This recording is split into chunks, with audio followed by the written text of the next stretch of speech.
Hello students, welcome back to your science class. फसल उत्पादन और प्रबंधन चैप्टर 1 क्लास 8 में हम कर रहे हैं, यानी क्रॉप प्रोडक्शन और मैनेजमेंट का। इसके पिछले 2 पार्ट्स में हमने क्रॉप क्या होती है, importance of crop production, types of crop, agricultural practices यानी खेती के चरण, ये टॉपिक्स देख लिए थे। एग्रीकल्चरल प्रैक्टिसेस में हम first topic preparation of soil complete कर चुके थे, यानी मिट्टी तैयार करना, जुताई की प्रक्रिया के बारे में हमने पूरा समझ लिया था। नेक्स्ट सीड सोइंग यानी बुआई, बीज बोना, इस प्रक्रिया के बारे में भी हमने पूरा डिस्कस कर लिया था। Today we are going to learn खाद व उर्वरक देना, मैन्योरिंग यानी मैन्योर, बायोमैन्योर क्या होते हैं और फर्टिलाइज़र क्या होते हैं, उसके बारे में पता करेंगे। इसी के साथ साथ हम इसका नेक्स्ट टॉपिक सिंचाई यानी इरिगेशन को भी कंप्लीट करेंगे। तो लेट्स बिगिन द क्लास। सबसे पहला topic steps of agricultural practices में थर्ड टॉपिक जो आता है दैट इज़ खाद व उर्वरक देना। खाद व उर्वरक देना प्लांट्स के लिए बहुत ज़्यादा ज़रूरी है। जब आपने बीजों को बो दिया है, प्लांट्स आपके उग रहे हैं या प्लांट्स ग्रो करना स्टार्ट कर देते हैं, तब आपको उनकी ग्रोथ के लिए, बहुत हेल्दी ग्रोथ के लिए क्या करना पड़ेगा, खाद या उर्वरक देना पड़ेगा। अब ये खाद या उर्वरक देना या खाद देना, आपकी बुक में इसे खाद देना वर्ड से मेंशन किया गया है। तो खाद देना एक्चुअल में है क्या? खाद देना, अगर आपने देखा होगा एक ही खेत में जो किसान होता है वो बार बार फसल उगाता है। आपने कभी सोचा कि अगर वो बार बार फसल उगाता है तो प्लांट्स को ग्रो करने के लिए जो पोषक तत्व हैं वो कहाँ से मिलते होंगे? ऑब्वियसली मृदा से मिलते हैं। पर मृदा में भी जो पोषक तत्व है वो पोषक तत्व की एक लिमिट मात्रा होती है ना, एक लिमिटेशन होती है। मृदा के अंदर पोषक तत्व एक लिमिटेशन में होते हैं। ये लिमिट जो है वो धीरे धीरे ख़त्म हो जाएगी। जब प्लांट्स ग्रो करते रहेंगे और कंटिन्यूसली प्लांट्स ग्रो करते रहेंगे तो ऑब्वियसली इसके मृदा के अंदर, ये सॉइल के अंदर जितने भी खनिज पदार्थ हैं या जितने भी न्यूट्रिएंट्स हैं, पोषक तत्व हैं जो प्लांट को ग्रो करने में हेल्प करते हैं, वो सारे ख़त्म हो जाएंगे। तो मान लीजिए एक बार किसान ने फसल उगा दी, सारे न्यूट्रिएंट्स प्लांट्स ने ले लिए, फसल अच्छी हो गई। अब नेक्स्ट टाइम क्या होगा? मिट्टी के अंदर पोषक तत्व कम है। नेक्स्ट टाइम जब वापस फसल उगाई जाएगी तो क्या होगा? वो फसल अब उतनी अच्छी ग्रो नहीं करेगी जितनी फर्स्ट टाइम हुई थी। ओके, तो मैं आपको ये समझाने की कोशिश कर रही हूँ कि मृदा के अंदर जितने भी पोषक तत्व होते हैं वो सारे लिमिटेशन में होते हैं, उनकी एक सीमित मात्रा होती है। और जब प्लांट्स को ग्रो किया जाता है या जब पादपों को, फसल को खेतों में उगाया जाता है तो एक फसल के बाद जब नेक्स्ट फसल उगाई जाती है तब तक पोषक तत्व कम हो चुके होते हैं। इसीलिए प्लांट्स की उतनी ग्रोथ नहीं हो पाती है जितनी होनी चाहिए। तो उस पोषक तत्व की पूर्ति करने के लिए क्या करता है किसान को? आपने देखा होगा खेतों में खाद डालते हुए, है ना। किसान क्या करता है? कुछ पदार्थ मिलाता है, कुछ उर्वरक मिलाता है, फर्टिलाइज़र, आप जानते हैं मैन्योर या फर्टिलाइज़र नाम से आपने इसको सुना है। तो खाद या फर्टिलाइज़र डालते हैं, उर्वरक डालते हैं। तो ये उर्वरक या खाद क्या होते हैं एक्चुअल में?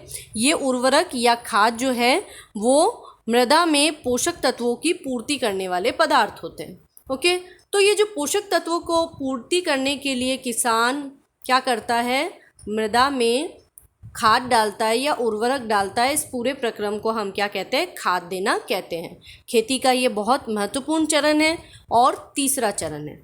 ओके, चलिए अब हम जान लेते हैं कि खाद देना प्रक्रम क्या है। मैं आपको पहले ही बता चुकी हूँ, एक बार डेफिनेशन वापस क्लियर कर लेते हैं। एक ही खेत में अगर हम लगातार फसल उगाएंगे तो क्या होगा?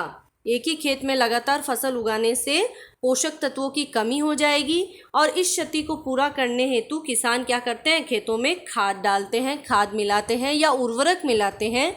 इस प्रक्रम को खाद देना कहते हैं, पोषक तत्वों की पूर्ति करने के लिए। इंपॉर्टेंटली आप याद रखिए, पोषक तत्वों की पूर्ति करने के लिए ही खाद या उर्वरक मिलाए जाते हैं। पोषक तत्व किसको चाहिए, प्लांट को चाहिए, ठीक है, हमको भी तो चाहिए। हमें पोषक तत्व कहाँ से मिलते हैं, हम भोजन करते हैं, हमें पोषक तत्व मिलते हैं।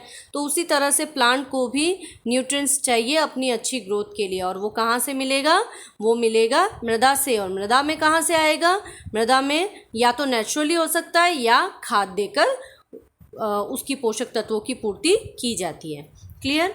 चलिए, तो वे पदार्थ जिन्हें मृदा में पोषक तत्वों की पूर्ति करने और पोषक स्तर को बनाए रखने के लिए मिलाया जाता है या उपयोग में लिया जाता है, वो क्या कहलाते हैं, खाद या उर्वरक कहलाते हैं। खाद को इंग्लिश में मैन्योर कहा जाता है, उर्वरक को फर्टिलाइजर कहते हैं। Okay, clear. चलिए, तो खाद और उर्वरक पोषक तत्वों को पोषक स्तर को बनाए रखने के लिए उपयोग में लिए जाने वाले पदार्थ हैं। क्लियर। चलिए, अब आपको बताएं कि खाद देने का जो प्रक्रम है, ये जो खाद देने की क्रिया है, ये दो तरीके से की जा सकती है। या तो किसान क्या करे, उसे हाथों से ही छिड़क दे। बहुत बड़े खेत में क्या किया जाता है, उसे हाथों से ही छिड़का जाता है। ये ओल्ड मेथड है और बहुत ज़्यादा इफ़ेक्टिव नहीं है। क्यों, क्योंकि इसमें समय बहुत लगता है, श्रम बहुत लगता है, लेबर बहुत लगती है। दूसरा तरीका ये है कि वो मशीन का उपयोग करे। इस तरह की मशीन होती है जिसमें खाद या फर्टिलाइज़र को क्या किया जाता है, उर्वरक को पानी में घोल लिया जाता है और उसे छिड़काव किया जाता है। तो that is effective method. Okay, हाथों से खाद डालना और मशीन के द्वारा डालने में ज़्यादा फ़र्क आता है, क्योंकि काम जल्दी से हो जाता है, आसानी से हो जाता है। ओके, चलिए देखें, तो अब खाद और उर्वरक जो है वो पादपों की अच्छी वृद्धि करते हैं। इसको आप समझने के लिए एक एक्टिविटी कर सकते हैं। कैसे, आपकी बुक में भी दे रखा है। आपको 3 मग या 3 कप लेने हैं, डिस्पोजल कप ले लीजिए आप। और इन 3 डिस्पोजल कप में आप क्या करेंगे, सबसे फर्स्ट 3 नाम दे देंगे उसको, A, B and C। Okay, तो फर्स्ट बकेट में या फर्स्ट डिस्पोजल कप में आप क्या करेंगे, खाद डालेंगे और उसके साथ मृदा डालेंगे। क्लियर, वो मृदा जिसमें प्लांट को उगाना है। सेकंड में आप क्या डालेंगे, उर्वरक और मृदा। और थर्ड में आप नॉर्मल सॉइल डालेंगे, केवल मृदा। ओके, अब आप क्या करें, जो भी प्लांट आपको बोना है वो इन तीनों में एक एक प्लांट आप बो दीजिए। जब आप इन तीनों में प्लांट बोते हैं और कुछ दिन तक वाटरिंग करते रहते हैं, तो उसके बाद आप देखेंगे कि जो 1 कप था जिसमें हमने खाद और मृदा डाला, यानी कि बायो मैन्योर डाला है और मृदा डाली है, उसके अंदर जो प्लांट है वो ग्रो करने लगता है और वो अच्छा ग्रो करता है। सेकंड वन, उर्वरक और यानी कि फर्टिलाइज़र और मृदा के साथ जो कप आपने तैयार किया है, उसमें भी प्लांट की ग्रोथ अच्छी हो रही है। But as compare to A and B, C यानी कि C बकेट जिसमें केवल सॉइल था, केवल मृदा थी, उसमें जो प्लांट ग्रो कर रहा है वो बहुत कम ग्रो करेगा as compare to A and B। यानी कि खाद और उर्वरक की तुलना में केवल मृदा के अंदर यदि आप प्लांट को ग्रो करना चाहे तो प्लांट की ग्रोथ उतनी अच्छी नहीं होती है। क्लियर। तो खाद और उर्वरक बेसिकली क्या करते हैं, न्यूट्रिएंट्स देते हैं प्लांट्स को, क्या देते हैं, पोषक तत्व देते हैं, जिसके कारण पौधे बहुत अच्छी तरह से ग्रो करते हैं। तो इसीलिए फसल उगाने के लिए किसान को खाद और उर्वरक का उपयोग करना होता है, जिससे फसल अच्छी हो और अच्छी लागत और अच्छे उत्पादन फसल से किसान को क्या हो, लाभ हो। क्लियर। चलिए, तो खाद देना जो है प्रक्रम, ये 2 तरीके से भी किया जा सकता है। सबसे पहले मैंने आपको कहा कि पोषक तत्व जो है मृदा में पूर्ति करने के लिए 2 प्रकार के पदार्थ मिलाए जाते हैं। एक मिलाया जाता है जैविक खाद और सेकंड वन इज़ उर्वरक। आप देखिए, जैविक खाद और उर्वरक दोनों में क्या डिफरेंस है, बहुत ज़्यादा डिफरेंस है। जैविक खाद जो है वो प्राकृतिक तौर से बनाई जाती है और उर्वरक जो है वो मेनली रसायनों द्वारा फैक्ट्रियों में निर्मित की जाती है। तो कुल मिलाकर खाद देने का जो प्रक्रम है, पोषक तत्व मृदा के अंदर पूर्ति करने का जो प्रक्रम है, वो 2 प्रकार से कर सकते हैं हम। एक तो जैविक खाद मिलाकर और एक उर्वरक मिलाकर। जैविक खाद कौन कौन से, एग्जाम्पल याद रखना, गोबर खाद, आपने देखा होगा खेतों में गोबर की खाद मिलाई जाती है, बायो खाद जिसे हम बायो मैन्योर भी कहते हैं, और वर्मी कंपोस्ट और कंपोस्ट, ये सब जो है वो जैविक खाद के उदाहरण हैं।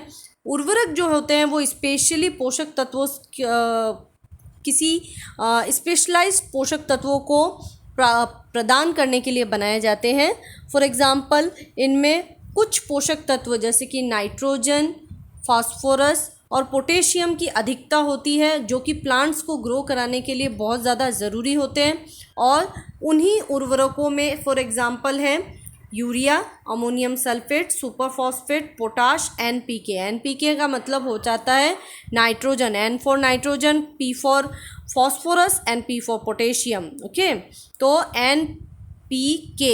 के फॉर पोटेशियम। ओके, तो ये हो जाते हैं आपके जैविक खाद और उर्वरक। तो आपको कभी भी पूछा जाए कि खाद देने का प्रक्रम किन किन पदार्थों के द्वारा संपन्न किया जा सकता है, तो याद रखिएगा जैविक खाद और उर्वरक। Specially exam point of view से आपके इनके एग्जाम्पल पूछे जाते हैं, वो आपको नाम ज़रूर याद रखने हैं। क्लियर? चलिए तो देखते हैं अब जैविक खाद के बारे में, ये बनते कैसे हैं। तो जैविक खाद प्राकृतिक रूप से बनाए जाते हैं, स्पेशली नाम से याद रखिएगा, जैविक यानी कि प्राकृतिक रूप से बनाए जाते हैं। अब चूंकि प्राकृतिक रूप से बनते हैं तो ऑब्वियसली ये किससे बनेंगे, कार्बनिक पदार्थों से बनेंगे। ये आपको स्पेशली मेंशन दिमाग में ये क्लियर कर देना है। देखिए प्राकृतिक रूप से जो भी पदार्थ बने होते हैं वो ज़्यादातर जो होते हैं वो कार्बनिक पदार्थ होते हैं, तो आप उनमें कार्बन का कुछ ना कुछ रूप से अंश होता है। क्लियर? तो आपको ये याद रखना है जो जैविक खाद है वो प्राकृतिक रूप से बनाए जाते हैं, और यह कार्बनिक पदार्थ होते हैं जो कि पादप अपशिष्ट, गोबर यानी कि जंतु अपशिष्ट या मानव अपशिष्ट के विघटन द्वारा प्राप्त किए जाते हैं, जो आपको स्क्रीन पे भी दिखाई दे रहा है। तो विघटन किसके द्वारा किए जाते हैं, मैंने यहाँ पर वर्ड यूज़ किया है विघटन द्वारा प्राप्त किए जाते हैं। तो विघटन किसके द्वारा किए जाते हैं, विघटन किए जाते हैं मृदा में उपस्थित सूक्ष्म जीवों द्वारा। क्लियर? तो जैविक खाद कैसे बनती है, प्राकृतिक रूप से बनती है। क्या होता है इनके अंदर, ये कार्बनिक पदार्थ होते हैं, और बनते किससे हैं, पादप अपशिष्ट यानी कि फल सब्जियों के छिलके या प्लांट्स की पत्तियां, चारा जो भी है उनसे बनता है, या जंतु अपशिष्ट यानी कि गोबर या मानव अपशिष्ट के सूक्ष्म जीवों द्वारा विघटन से प्राप्त किए जाते हैं। और इनसे कौन सी खाद प्राप्त होती है, कंपोस्ट और वर्मी कंपोस्ट। देखिए केवल सूक्ष्म जीवों द्वारा ही विघटन हो ये ज़रूरी नहीं है, इसके विघटन के लिए देखिए सूक्ष्म जीवों द्वारा विघटन करने में समय लगता है, और उस प्रकार से जो प्राप्त होने वाली खाद होती है वो होती है कंपोस्ट, और उसको टाइम लगता है। क्लियर? वर्मी कंपोस्ट जो है आजकल ज़्यादा यूज की जाती है जैविक खाद के अंतर्गत। तो ये जो बायोमैन्योर है या वर्मी कंपोस्ट है वो कैसे बनती है, लाल केचुओं की सहायता से बनती है। आपने पिछली क्लासेस में भी आप पढ़ के आए हैं वर्मी कंपोस्ट के बारे में कि लाल केचुओं की सहायता से खाद तैयार की जाती है। लाल केचुए इन पदार्थों का अपघटन बहुत शीघ्रता से कर देते हैं और जल्दी से जल्दी उसको डिकम्पोस्ट करके कंपोस्ट यानी कि खाद में बदल देते हैं। इसीलिए हम वर्मी कंपोस्ट जो होती है वो बहुत ज़्यादा उपजाऊ होती है प्लांट्स के लिए। तो वर्तमान में इसी का चलन है, वर्मी कंपोस्ट के द्वारा ही खेती की जाती है और बहुत ज़्यादा ऑर्गेनिक एग्रीकल्चर या ऑर्गेनिक क्रॉप प्रोडक्शन जो है वो वर्मी कंपोस्ट की हेल्प से होती है। क्लियर? तो यहाँ जैविक खाद के बारे में आपने पढ़ लिया। अब ये बनती कैसे है, किस प्रकार का प्रोसेस होता है। तो देखिए जैविक खाद बनाने के लिए नॉर्मली आप अपने घर में भी जैविक खाद बना सकते हैं। उसके लिए कुछ नहीं करना है, आप एक छोटा सा क्या कर ले, गमला ले लें, ठीक है, और जो भी गमला लेकर उसमें नीचे की तरफ मिट्टी की एक लेयर बिछा दें और उसके अंदर जितना भी आपका किचन वेस्ट आता है, किचन वेस्ट में क्या आएगा, फल सब्जियों के छिलके आएंगे, सूखा कचरा, आपको गीला कचरा नहीं डालना है, सूखा कचरा डालना है। तो जितने भी प्रकार का फल सब्जियों के छिलके होते हैं या प्लांट्स अगर ग्रो किए हैं तो उनकी जो पत्तियां गिरती है वो सूख जाती है, वो सब आप क्या कर दें उस गमले में डाल दें। और जैसे ही डालते हैं उसके ऊपर हल्का सा पानी छिड़क कर उसके ऊपर वापस एक मिट्टी की लेयर डाल दें। देन आप कम से कम 30 दिन के अंदर अंदर आप देखते हैं कि वो जो फल सब्जियों के छिलके हैं वो सारे के सारे गायब हो जाते हैं और मिट्टी एकदम भुरभुरी नरम ब्लैकिश हो जाती है। तो उस ब्लैक मिट्टी को अगर आप अच्छे से हिलाते हो तो उसमें से दुर्गंध भी हट जाती है और साथ ही साथ वो मिट्टी खाद में कन्वर्ट हो जाती है। ठीक है, तो सेम टू सेम प्रोसेस खेतों में भी किया जाता है। खेतों में क्या करते हैं, खेतों के किनारे एक बड़ा सा गड्ढा बना दिया जाता है और उस गड्ढे में गोबर की जो खाद आती है, वो गोबर, प्लांट से निकलने वाला चारा और पत्तियाँ, सूखी पत्तियाँ, डालियाँ, इस प्रकार से जो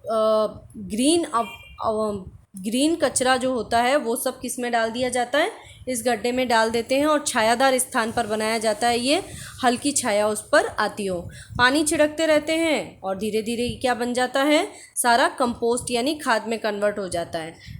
इसी तरह से पॉलीबैग की हेल्प से भी कंपोस्ट बनाया जा सकता है। क्लियर? चलिए, तो आपको पता चल गया है कि जैविक खाद या बायोमैन्योर किस प्रकार से तैयार किया जाता है।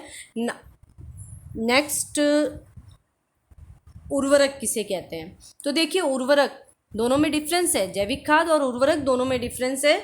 उर्वरक ऐसे अकार्बनिक लवण है। देखिए, जैविक खाद जो थे वो तो कार्बनिक पदार्थ थे, ये अकार्बनिक लवण है, सॉल्ट है, जो कि रसायनों द्वारा फैक्ट्रियों में निर्मित किए जाते हैं। क्लियर?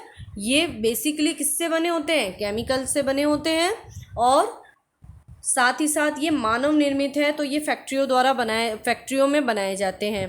क्लियर? इस तरह की खाद आपने देखी होगी, खेतों में यूज़ करते हैं। तो ये NPK उर्वरक का ही एक उदाहरण है जो मैं आपको बता रही हूँ। क्लियर? तो उर्वरक अकार्बनिक लवण है जो रसायनों से फैक्ट्रियों में निर्मित किए जाते हैं।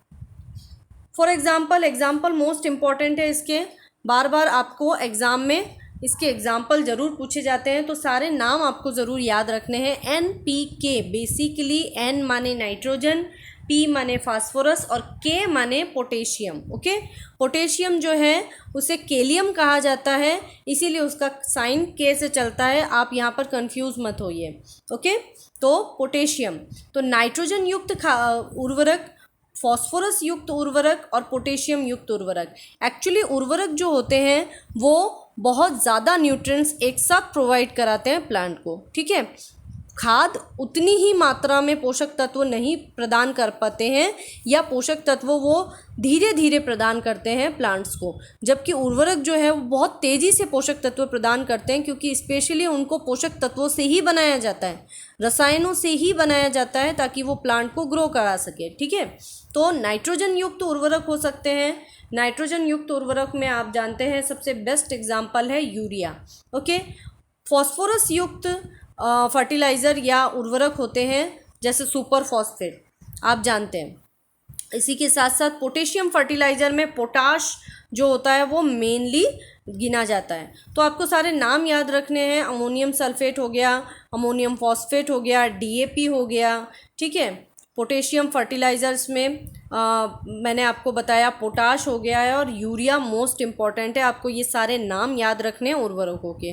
Okay, clear? अब हम जान लेते हैं कि उर्वरक और खाद में बेसिक डिफरेंस क्या है, एक्चुअल में क्या डिफरेंस है दोनों का। तो देखिए, उर्वरक जो है वो एक अकार्बनिक लवण है, जबकि खाद जो है वो एक प्राकृतिक पदार्थ है और कार्बनिक पदार्थों से मिलकर बना है, गोबर, मानव अपशिष्ट और पौधों के अवशेषों के विघटन से प्राप्त होता है। क्लियर? उर्वरक का उत्पादन फैक्ट्रियों में होता है, जबकि खाद जो है, जैविक खाद, खेतों में बनाई जाती है। मैंने अभी आपको बताया, खेतों के किनारे गड्ढा बनाकर इसको बनाया जाता है। क्लियर? उर्वरक मिट्टी को ह्यूमस नहीं देता। क्यों नहीं देता ह्यूमस? अब आप पहले जानिए ह्यूमस होता क्या है। मैं आपको पिछली क्लासेस में भी आप पढ़ के आए होंगे, या पिछली वीडियोस में भी मैंने आपको क्लियर किया था कि ह्यूमस क्या होता है। ह्यूमस होता है एक उपजाऊ परत जो मृदा की ऊपरी परत पे बनती है, और ये किससे बनती है? ये बनती है पादपों के अपशिष्ट या जंतुओं के अपशिष्ट के सड़ने गलने से ये एक लेयर बनती है, जो कि बहुत ज़्यादा पोषक तत्वों से भरपूर होती है और प्लांट्स को प्रोवाइड करती है, तो प्लांट्स के लिए अच्छी होती है। तो ह्यूमस की जो लेयर होती है वो उर्वरक नहीं देता है। क्यों नहीं देता है? क्योंकि उर्वरक जो है वो रसायनों से बनता है, तो ऑब्वियसली वो विघटन की क्रिया तो उर्वरक में होती ही नहीं है, इसलिए वो ह्यूमस बनता ही नहीं है। क्लियर? तो उर्वरक से मिट्टी को ह्यूमस नहीं प्राप्त होती है, जबकि खाद से मिट्टी को ह्यूमस प्रचुर मात्रा में मिलती है, क्योंकि मैंने आपको अभी बताया ह्यूमस किससे बनती है? मानव, जंतु और पादप अपशिष्टों के विघटन से बनती है। तो खाद किससे बनती है? खाद भी इसी से बनती है। इसीलिए खाद में बहुत अधिक मात्रा में ह्यूमस होता है। ह्यूमस होने की वजह से क्या होता है? मृदा की जल धारण क्षमता बढ़ती है। जल धारण क्षमता का मतलब समझते हैं आप? मिट्टी के अंदर पानी को रोकने की क्षमता। क्लियर? तो उर्वरक जो है वो मिट्टी के अंदर पानी को इतना नहीं रोक सकता है, या उर्वरक युक्त मिट्टी जो होती है वो पानी को इतना ज़्यादा नहीं रोक पाती है, तो उससे जल धारण क्षमता में कोई प्रभाव नहीं पड़ता है। जबकि खाद जो है, जैविक खाद, वो क्या करती है? मृदा की जल धारण क्षमता बढ़ाती है, मृदा को सरंध्र बनाती है, भुरभुरी बनाती है, नरम बनाती है। और ऐसी नरम मिट्टी के अंदर क्या होगा? आप जानते हैं नरम मिट्टी के अंदर क्या होगा? पौधे बहुत अच्छे से ग्रो करेंगे, है ना? हम फर्स्ट वीडियो में भी यही देख चुके हैं। ठीक है। अब उर्वरक जो है वो कुछ स्पेशल काइंड के पोषक तत्वों से बने होते हैं, कुछ स्पेशल टाइप के ही पोषक तत्वों से बने होते हैं, जैसे कि नाइट्रोजन हो गया, फास्फोरस हो गया या पोटेशियम हो गया। इनकी मात्रा उर्वरकों में सबसे ज़्यादा होती है, और ये प्लांट्स को प्रोवाइड कराने के लिए, प्लांट्स इन पोषक तत्वों को लेकर बहुत जल्दी ग्रो करते हैं, इसीलिए प्लांट को नाइट्रोजन, फास्फोरस और पोटेशियम प्रोवाइड कराने के लिए स्पेशल तरीके से उर्वरक बनाए जाते हैं। जबकि खाद के अंदर तुलनात्मक रूप से पोषक तत्व बहुत सारे होते हैं, परंतु कम कम मात्रा में होते हैं। तो उर्वरक के अंदर अगर आप नाइट्रोजन युक्त उर्वरक उपयोग में लोगे तो केवल नाइट्रोजन युक्त उर्वरक ही केवल मृदा को नाइट्रोजन ही मिलेगा, लेकिन वो अधिक मात्रा में मिलेगा। ये आपको क्लियर हो रही है बात? चलिए, फॉर एग्जांपल फास्फोरस युक्त सुपर फॉस्फेट हम यूज़ करते हैं तो क्या होगा? सुपर फॉस्फेट यूज़ करने से क्या होगा? उस फर्टिलाइजर से फास्फोरस पूरी मात्रा में मिलेगा। किसी एक ही प्रकार का पोषक तत्व उर्वरक प्रोवाइड कराता है, परंतु अधिक मात्रा में प्रोवाइड कराता है। जबकि खाद क्या करता है? तुलनात्मक रूप से सभी प्रकार के पोषक तत्व खाद के अंदर होते हैं, परंतु वो कम कम मात्रा में होती है। वो प्लांट को धीरे धीरे ग्रो कराती है, जबकि उर्वरक प्लांट को बहुत जल्दी ग्रो कराती है। ठीक है। परंतु आप ये जाने कि उर्वरक के उपयोग से मृदा धीरे धीरे बंजर हो जाती है। ये चीज़ आप ज़रूर याद रखना। खाद जो है वो मृदा के लिए अच्छी है, क्योंकि मृदा को वो क्या रखती है? नरम बनाए रखती है, हमेशा भुरभुरी बनाए रखती है, एयरी बनाए रखती है, उसके अंदर हवा पास करने के लिए उसको सरंध्र बनाए रखती है। तो इसलिए मृदा के लिए तो वो बहुत अच्छी है खाद, और धीरे धीरे वो प्लांट को भी ग्रो कराएगी। इस तरह से मृदा का जो स्ट्रक्चर है, मृदा का संगठन जो है वो बहुत अच्छा होता चला जाएगा। लॉन्ग टाइम पीरियड के लिए खाद बहुत अच्छी होती है। जैविक खाद मिट्टी को बहुत अच्छी बनाए रखती है, उपजाऊ बनाए रखती है। जबकि उर्वरक जो होती है एट अ टाइम क्या करती है? वो पोषक तत्व प्रोवाइड तो कराती है, लेकिन धीरे धीरे, अगर चूंकि ये रसायनों से बने हैं, तो धीरे धीरे अगर हम उर्वरकों का उपयोग करते ही चले जाएं तो लॉन्ग टाइम पीरियड के बाद क्या होगा? मृदा जो है वो बंजर हो जाएगी, अनुपजाऊ हो जाएगी, क्योंकि वो मृदा को कठोर बना देगी, जल धारण क्षमता को कम कर देगी मृदा की। क्लियर? चलिए, तो उर्वरक जो है, अब चूंकि मृदा को वो कठोर बनाती है तो ऑब्वियसली उसमें रसायन भी है, तो ऑब्वियसली उसके अंदर जो सूक्ष्म जीव होते हैं और जो केचुए होते हैं, जो किसानों के मित्र होते हैं, उनकी ग्रोथ को ये एडवर्स इफेक्ट डालते हैं। यानी कि क्या होता है कि केचुए और सूक्ष्म जीव जो है वो ऐसी मृदा में अच्छे से अपना जीवन यापन नहीं कर पाते हैं। कौन सी मृदा में? उर्वरक युक्त मृदा में। और वो उर्वरक के जो रसायन हैं वो इनको हानि पहुंचाते हैं। ठीक है। जबकि खाद के अंदर क्या होगा? खाद जो है वो बायोकम्पोस्ट से बना है, प्राकृतिक चीज़ों से बना है, तो केचुए और सूक्ष्म जीव जैसे विघटन करने वाले जो जीव हैं वो और अधिक बढ़ेंगे और मृदा को बहुत अच्छे से क्या करेंगे? संगठित करेंगे। ठीक है। तो ये चीज़ें आपको याद रखनी है। उर्वरक और खाद में मेन डिफरेंस जो है वो एग्ज़ाम पॉइंट ऑफ व्यू से इम्पॉर्टेंट है, तो आपको अच्छे से याद रखना है। उर्वरक की तुलना में खाद के लाभ। देखिए, अगर आपको इस तरह से क्वेश्चन पूछ लिया जाए कि उर्वरक की तुलना में खाद क्यों श्रेष्ठ है, जैविक खाद क्यों श्रेष्ठ है, तो ऑब्वियसली उर्वरक जो है वो किससे बने हैं? रसायनों से बने हैं। उर्वरकों के उपयोग द्वारा फसल का अधिक उत्पादन तो होता है और कम समय में हो सकता है, लेकिन दीर्घ अवधि जो है, अगर लॉन्ग टाइम पीरियड में हम देखें तो लाभ की दृष्टि से खाद लाभकारी है, क्योंकि वो मृदा को लॉन्ग टाइम पीरियड के लिए अच्छा बना के रखती है। जैविक खाद उर्वरक की तुलना में अच्छी मानी जाती है। इसका मेन रीज़न है, फर्स्ट रीज़न आप देखना, खाद मिट्टी को ह्यूमस देती है। ठीक है, मैं आपको पहले भी बता रही हूँ, खाद मिट्टी को ह्यूमस देती है, जिससे मिट्टी की जल धारण क्षमता बढ़ती है। जबकि क्या होता है?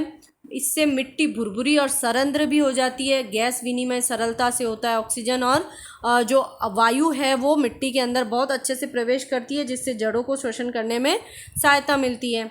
इससे मित्र जीवाणुओं की संख्या में वृद्धि होती है। मिट्टी नरम होगी तो सूक्ष्म जीव ज़्यादा होंगे और केंचुए अच्छे से ग्रो कर पाएंगे, और वो क्या करेंगे, ह्यूमस की मात्रा को और ज़्यादा बढ़ाएंगे विघटन की प्रक्रिया द्वारा। क्लियर। जैविक खाद से मिट्टी का संगठन, टेक्सचर ऑफ द सॉइल जो है वो बहुत अच्छा सा हो जाता है, सुधर जाता है। मैंने आपको कहा ना, मिट्टी में ह्यूमस आएगा, मिट्टी के अंदर जल धारण क्षमता होगी। ठीक है, तो अगर आप चाहते हैं कि आपकी प्लांट ग्रोथ करे और एक पर्टिकुलर टाइम के लिए ग्रो करे, तब तो आप उर्वरक इस्तेमाल करते हैं। लेकिन अगर आप चाहते हैं कि लॉन्ग टाइम पीरियड के लिए आपकी मृदा बहुत अच्छी बनी रहे, आपके प्लांट हमेशा ग्रो करते रहें उस मृदा के अंदर, तो उसके लिए आपको उर्वरक का इस्तेमाल तो करना पड़ेगा बंद, और क्या करना पड़ेगा, जैविक खाद लेने पड़ेंगे। और ऑर्गेनिक जो एग्रीकल्चर की हम बात करते हैं उसके लिए जैविक खाद बहुत उपयोगी है, क्योंकि उससे क्या होता है, जो फ्रूटिंग होती है, जो फसल उत्पादित होती है, उससे किसी भी प्रकार के जो रसायन होते हैं वो हम तक नहीं पहुंचते हैं। क्लियर। तो इसीलिए हमें जैविक खाद का उपयोग करना चाहिए, क्योंकि ये पर्यावरण को भी प्रदूषित नहीं करता है। उर्वरकों के उपयोग से पर्यावरण भी प्रदूषित होता है। क्लियर। तो चलिए नेक्स्ट टॉपिक, मृदा की उर्वरता बनाए रखने के लिए हमने देखा कि खाद डाला जाता है, उर्वरक डाला जाता है, लेकिन एक और तरीका है जिससे मृदा की उर्वरता बनाई जा सकती है। लॉन्ग टाइम पीरियड के लिए मृदा की उर्वरता बनाए रखने के लिए आपने देखा होगा कि किसान क्या करते हैं, अपने खेतों में एक टाइम पर तो क्या करते हैं, वो एक बार एक सीज़न में वो क्या करते हैं, गेहूँ उगा लेते हैं। नेक्स्ट सीज़न में वो क्या करते हैं, दालों वाली फसलें उगाते हैं। फिर नेक्स्ट सीज़न में वो क्या करते हैं, कोई अलग फसल उगाते हैं। ऐसा क्यों करते हैं? ऐसा करते हुए आपने देखा होगा, ये सब अनुभव किए होंगे आपने।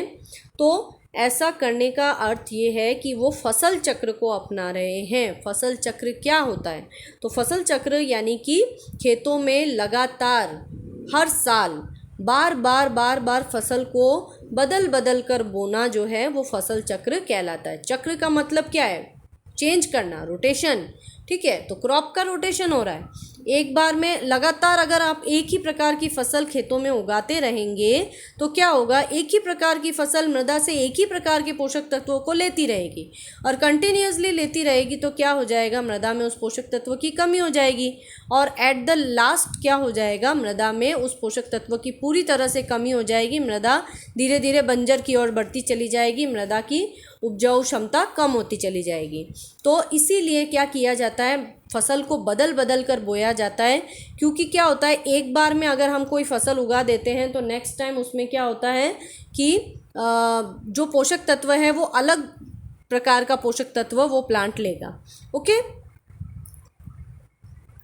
इसमें सबसे बेस्ट ये होता है कि एक बार तो किसान क्या करे, अपने खेतों में फसल के तौर पे गेहूं की फसल ले ले, और नेक्स्ट बार में वो क्या करे, दालों की फसल उगाए। अब दालों की फसल उगाने का अर्थ ये हो गया, देखिए दालों की फसल जो है वो स्पेशल तौर पे क्यों उगाई जाती है, उसका एक रीज़न है, क्योंकि जितनी भी फलीदार फसलें होती है या दालों की फसलें होती है वो लेग्यूमिनेसी कुल की पादप कहलाते हैं। लेग्यूमिनेसी यानी लेग्यूम, उनकी जड़ों के अंदर क्या होती है, इस प्रकार के लेग्यूम होते हैं, ग्रंथिकाएँ होती है, इस प्रकार की छोटी छोटी ग्रंथिकाएँ होती हैं, और इन ग्रंथिकाओं के अंदर रहते हैं राइजोबियम नाम का बैक्टीरिया या राइजोबियम जीवाणु।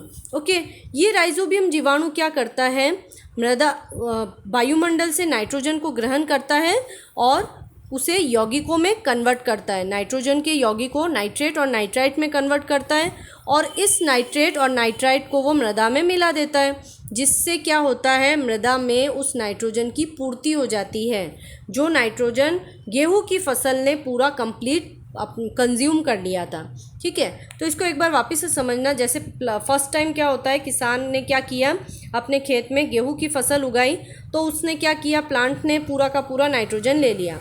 अब आप जानते हैं कि प्लांट डायरेक्टली जो है वो वायुमंडल से नाइट्रोजन को एब्जॉर्ब नहीं कर सकते। उसे नाइट्रोजन को एब्जॉर्ब करने के लिए क्या करना पड़ेगा, नाइट्रेट और नाइट्राइट में कन्वर्ट करना पड़ेगा।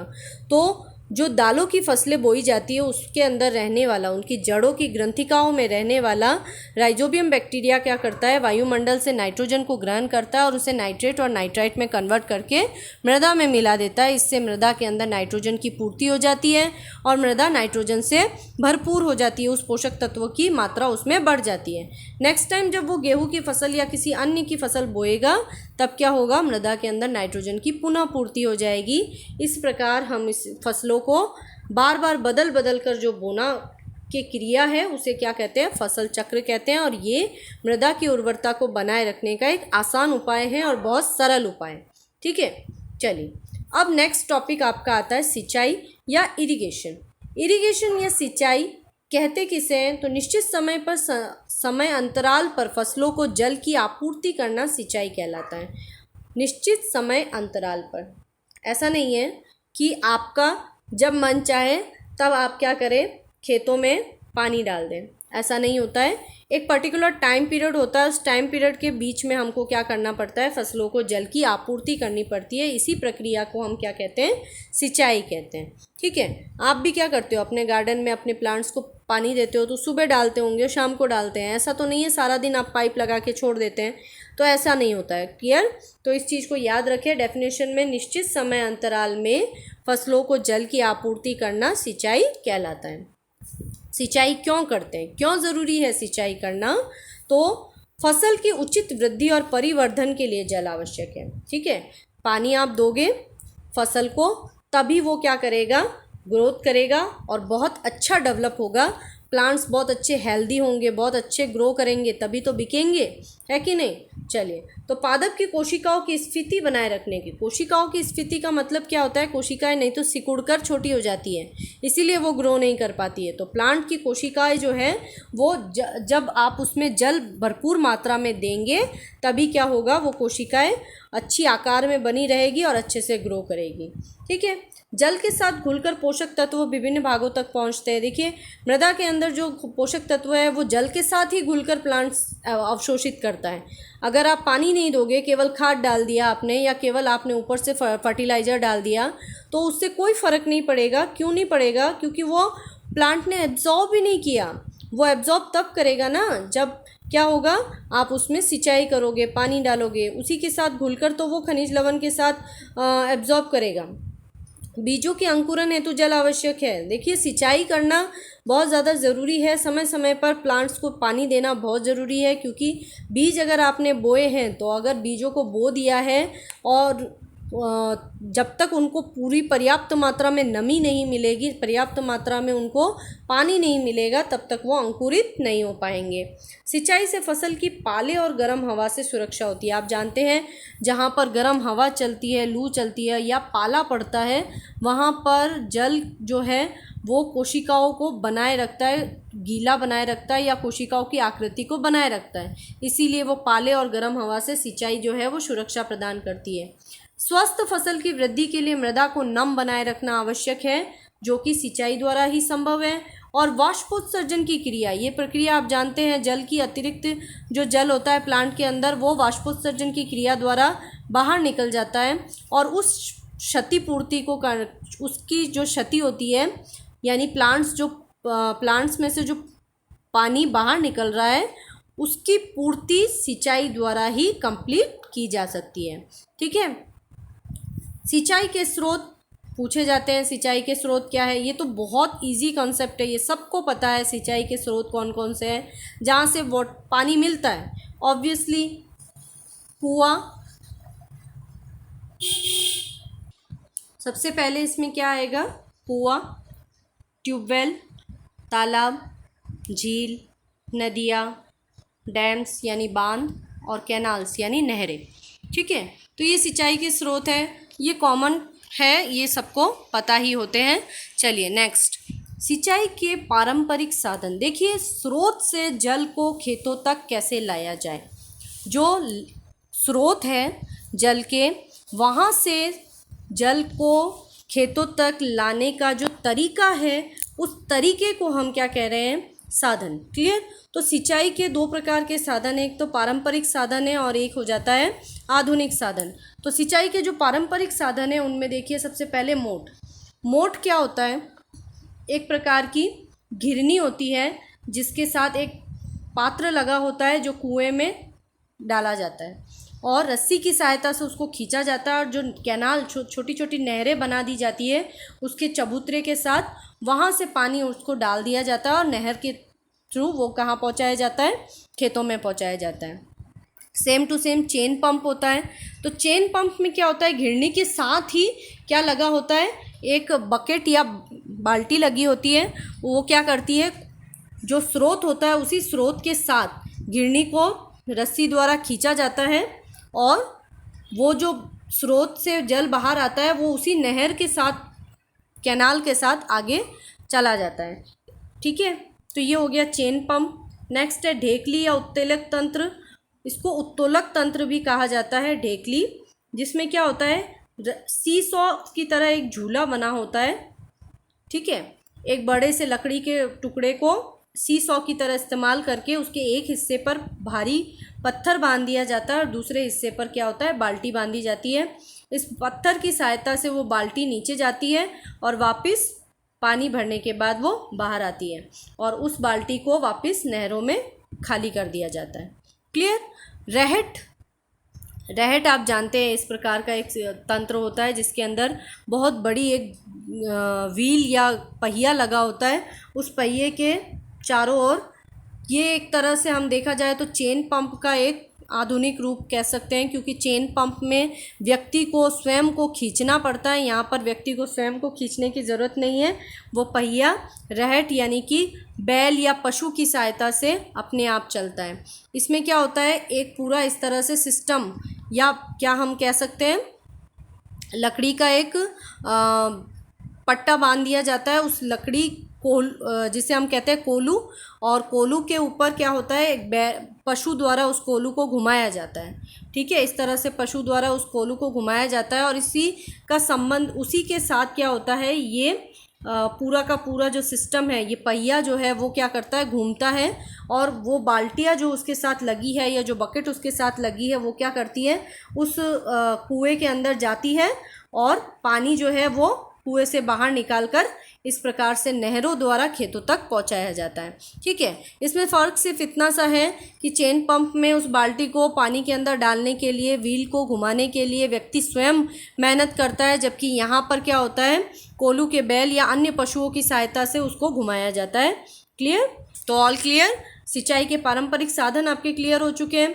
नेक्स्ट देखिए सिंचाई की आधुनिक विधियाँ। मोस्ट इम्पॉर्टेंट है, आपको एग्ज़ाम पॉइंट ऑफ व्यू से इसको बहुत अच्छे से याद रखना है, आपके लिए बहुत ज़्यादा इम्पॉर्टेंट है। तो सिंचाई की आधुनिक विधियों में दो प्रकार की विधियां हम देखते हैं। एक तो फव्वारा सिस्टम या जिसे हम छिड़काव तंत्र कहते हैं, स्प्रिंकल सिस्टम कहते हैं इंग्लिश में, और बूंद बूंद सिंचाई विधि या ड्रिप सिस्टम कहा जाता है। ठीक है, ये दो प्रकार की आधुनिक विधियाँ हम पढ़ेंगे। तो फर्स्ट देख लेते हैं फव्वारा सिस्टम या छिड़काव तंत्र। फव्वारा सिस्टम या छिड़काव तंत्र में क्या होता है? सिंपल है, स्प्रिंकल लगे होते हैं। जो मेन सोर्स ऑफ वाटर होता है या एक बड़ा सा टैंक होता है, उस टैंक के साथ एक पंप या मोटर लगी होती है और उसकी सहायता से पूरे खेत में क्या किया जाता है? पाइपों का जाल बिछा दिया जाता है इस प्रकार से। ठीक है, आपको दिखाई दे रहा है। तो इस पाइपों के जाल के साथ एक ऊर्ध्वाधर पाइप लगी होती है, यानी कि वर्टिकल पाइप लगी होती है, और उस वर्टिकल पाइप के ऊपर लगा होता है एक नोज़ल। ठीक है, ये नोज़ल जो है वो घूमने वाले नोज़ल होते हैं, और जब इस मेन सोर्स से पानी को बहुत प्रेशर के साथ छोड़ा जाता है तो इस नोज़ल से ये पानी जो है वो वर्षा की बूंदों के रूप में, फव्वारे के रूप में बाहर आता है, स्प्रिंकल के रूप में बाहर आता है। इसीलिए इसे फव्वारा सिस्टम या क्या कहा जाता है? स्प्रिंकल सिस्टम कहा जाता है, छिड़काव तंत्र कहा जाता है। ठीक है, अब ये कहाँ उपयोगी है? जहाँ पर पानी बहुत कम आता हो, जहाँ पर जल की कमी हो और प्लांट्स बहुत छोटे छोटे हो, और सब प्लांट्स पर पूरी यूनिफॉर्मली पानी को छिड़कना हो, वहाँ ऐसे क्षेत्रों में इसका उपयोग किया जाता है, और स्पेशली समतल क्षेत्रों में ही इसका उपयोग किया जा सकता है। तो आप इसे याद रखें, सिंचाई की आधुनिक विधियों में फव्वारा सिस्टम जो है वो छोटे पादपों के लिए उपयोगी होता है। फसली नेक्स्ट जो देखें सिंचाई की आधुनिक विधि या बूंद बूंद सिंचाई विधि, इसमें क्या होता है, ड्रिप सिस्टम होता है। ड्रिप सिस्टम का अर्थ ये हो गया, वही सिस्टम है जो हम पहले पढ़े हैं, मेन सोर्स से पंप लगा होता है और पंप की सहायता से पूरे क्षेत्र में क्या होते हैं, पाइपों के जाल बिछाए जाते हैं। फ़र्क यहाँ पर इतना है, यहाँ पर ऊर्ध्वाधर नोज़ल नहीं होते हैं, या यहाँ पर क्या होता है, पाइप में ही छोटे छोटे छिद्र कर दिए जाते हैं और इन छिद्रों से जल जो है वो बूंद बूंद करके पादप की जड़ों में सीधा पहुंचाया जाता है, जिससे भूमि जो है वो हमेशा नम बनी रहती है, गीली बनी रहती है और प्लांट्स को बराबर मात्रा में जल मिलता रहता है। ये उन क्षेत्रों के लिए बहुत ज़्यादा उपयोगी है जहाँ जल बहुत कम है, मितव्ययता से जल का सिंचाई की जा सकती है, बहुत कम जल के साथ बहुत अच्छे से सिंचाई यहाँ इस विधि द्वारा की जा सकती है। और स्पेशली ये आपको ध्यान रखना है कि बूंद बूंद सिंचाई विधि जो है वो बड़े फलदार वृक्षों के लिए ज़्यादा उपयोगी है, क्योंकि आप उन्हें ऊपर से पानी नहीं डाल सकते हैं। अगर आप फलदार वृक्षों में ऊपर से पानी डालेंगे तो क्या होगा, फल जो है वो फूल के साथ झड़ जाएंगे, ठीक है। तो इसीलिए उन्हें जड़ों को पानी देने की आवश्यकता होती है और डायरेक्टली अगर आप जड़ों को पानी देने की कोशिश करेंगे तो मिट्टी बह जाती है। तो बूंद बूंद सिंचाई विधि में दो फायदे हैं, एक तो पानी बहुत कम गिरता है, जल की बचत होती है, दूसरा मिट्टी बह के नहीं जाती है, तो प्लांट्स की जड़ें जो है वो हमेशा गीली रहती है, प्लांट्स को बराबर मात्रा में क्या मिलता रहता है, पानी मिलता रहता है। तो सिंचाई की ये जो विधि है वो समतल क्षेत्रों के लिए उपयोगी है, तो आपको ये याद रखना है, बूंद बूंद सिंचाई विधि जिसे हम ड्रिप सिस्टम कहते हैं, ये फलदार वृक्षों के लिए स्पेशली मानी जाती है। क्लियर, ठीक है। तो ये छोटे छोटे छिद्रों द्वारा कंप्लीट होते हैं। तो आज आपने क्या सीखा है, आज आपने सीखा है खाद देना प्रक्रिया किस प्रकार से कंप्लीट होती है, खाद उर्वरक में क्या अंतर होता है, सिंचाई किसे कहते हैं, सिंचाई की विभिन्न विधियां आपने जानी, जिसमें आधुनिक विधियों में आपने फव्वारा सिस्टम और ड्रिप सिस्टम के बारे में पूरा कंप्लीट जानकारी ले ली है। हमारी नेक्स्ट वीडियो में हम देखेंगे कि नेक्स्ट स्टेप जो है वो खेती के चरण का वो क्या है, और उसमें आपको पढ़ना है खरपतवार से सुरक्षा किस प्रकार से की जाती है, और कटाई यानी हार्वेस्टिंग, और फूड का जो फसल या जो क्रॉप होती है उसका स्टोरेज किस प्रकार से किया जाता है। तो आज की वीडियो आपके लिए हेल्पफुल रही हो तो लाइक कीजिए, कमेंट कीजिए, जो भी आपको डाउट्स होते हैं वो आप कमेंट करके पूछ सकते हैं। चैनल को सब्सक्राइब कीजिए। थैंक्स फॉर वॉचिंग एंड मिलते हैं नेक्स्ट वीडियो के साथ।